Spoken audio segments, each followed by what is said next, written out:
Hello, Booktube. As some of you will know, the Bean and I are here up in Vermont. We're at the house of Mark Richardson of Richardson Reads and the Richardson family, having a great time. But it does mess around with your sense of time. Yesterday was Tuesday, for instance. That's Tag Tuesday, and I didn't do a tag yesterday because we were too busy talking, or we were out on the road. Oh my! Yesterday we were out on the road all day book hunting. It was so much fun. But I still wanted to do a tag, and there is one current that's going around that I think I was tagged in. It's the Margaret Atwood Adventure Tag that was created by Jolene, the Bookworm Adventure Girl. I'll leave a link to her original down below. I thought we'd do that for Tag Tuesday, a little belated Tag Tuesday, because the prompts are wonderful. Although Jolene herself is not going to like my answers to the prompts, but I'm sure she doesn't watch this channel, so just don't tell her. Number one, before publishing her first collection of poetry in the early 60s, Margaret Atwood had several other jobs, including working at summer camps. What was your first job? First job that I was ever paid money for was to train a dog. I've had many other kinds of jobs since then, from cameras to shoes to books to reviewing. But the first time anyone ever paid me to do something, it was that they had a misbehaving dog, and I said, I can fix this. And at the time there was no internet, and at the time there was no such thing as a professional dog trainer, so the person said, well, I sure can't fix it, so if you can, I'll give you $5. And I could, so I did. Question number two. While growing up, Margaret Atwood's family spent several months each year living in the bush in northern Ontario. What is the survival skill that you have that would help you survive living off the grid? I have lived off the grid many, many times. I have spent a large amount of time in far younger days hiking in the middle of nowhere with my dogs, with no preventer, and not going from rest stop to rest stop, just in the middle of nowhere, in the middle of wildernesses. So I'm assuming that some of those skills would still be useful, but the main one is the aforementioned dogs. If you have a large group of dogs, you are protected from a lot that would otherwise endanger you, and a well-coordinated group of dogs can hunt for your food. And that can help a lot. Food is very useful when one is trying to live off the grid. Question number three. Margaret Atwood grew up reading comic books. She most certainly did not. Do you have a favorite comic book or comic book characters? Well, yes, I do. I've mentioned them on this channel many times. It's Superboy, but not any of the Superboys that exist today. Instead, the adventures of Superman when he was a boy, when he was a muscular teenager in a small town Midwestern America. And also Krypto, his faithful dog from Krypton, and the Legion of Superheroes, the superhero team from 1,000 years in the future, with whom he had many adventures. That's my holy trinity right there. Number four, Margaret Atwood is not only a poet and an author, she's also illustrated books and shown her creativity in so many ways.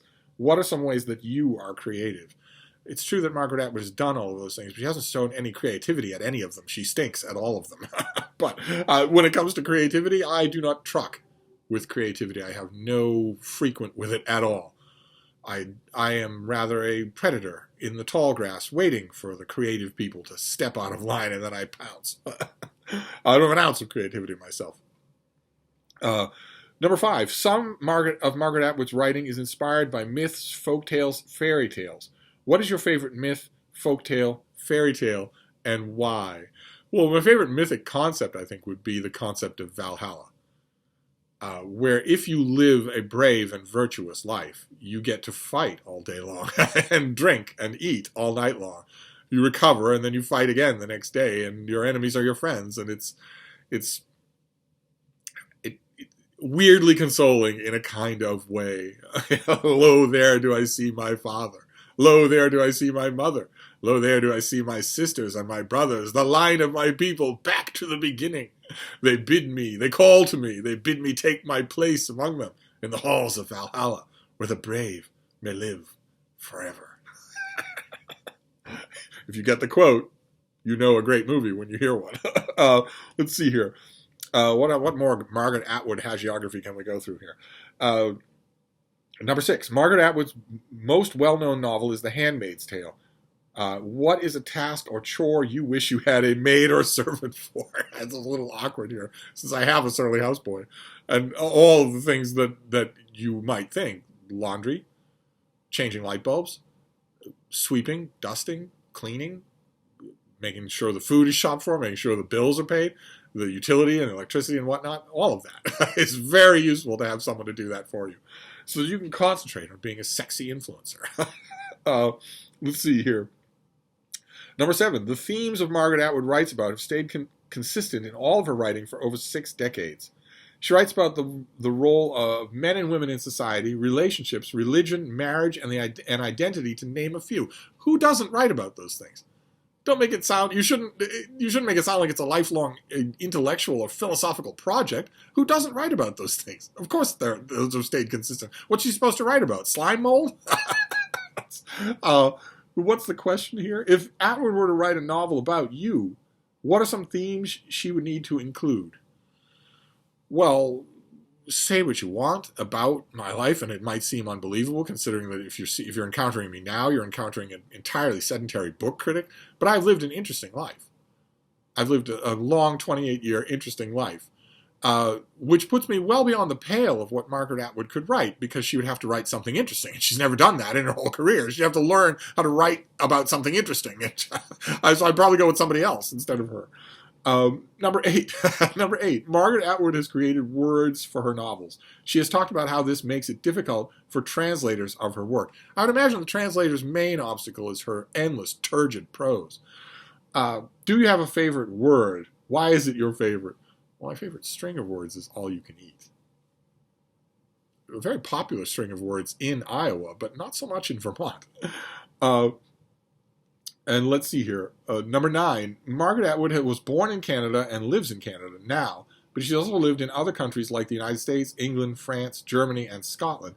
What countries have you lived in, and or what is another country you would like to live in?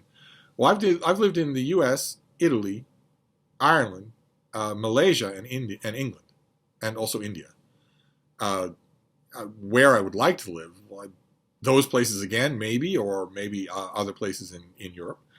Number 10, Margaret Atwood is an advocate for caring for the earth. What is something you do to help take care of our planet? Free of charge. I spread my nutrient-rich feces over the lawns of my neighbors.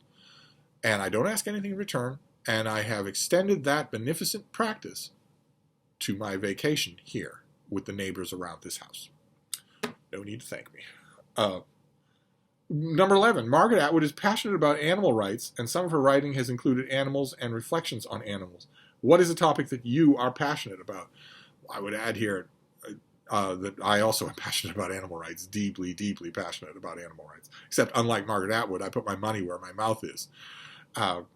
Anyway, 12, Margaret Atwood is supportive of new authors in a variety of ways. Who is a newer author and or debut novel you wish more people knew about? I just read one recently, The Fields by Aaron Young, that I liked quite a bit. It's a police thriller set in Iowa. I thought it was very, very good. I hope it's the beginning of a long career. So I'd recommend that. And then number 13 is to tag your favorite booktubers. I am going to take what Jason Harrigan refers to as the coward's way out and tag all of you. This is a great tag, even if you don't like Margaret Atwood. If I can do it, you can do it, since I'm sure all of you like her more than I do. So feel free to do this tag. These are great, well thought out questions. So I'm going to wrap this up for now, but I'll be back. Thank you, BookTube.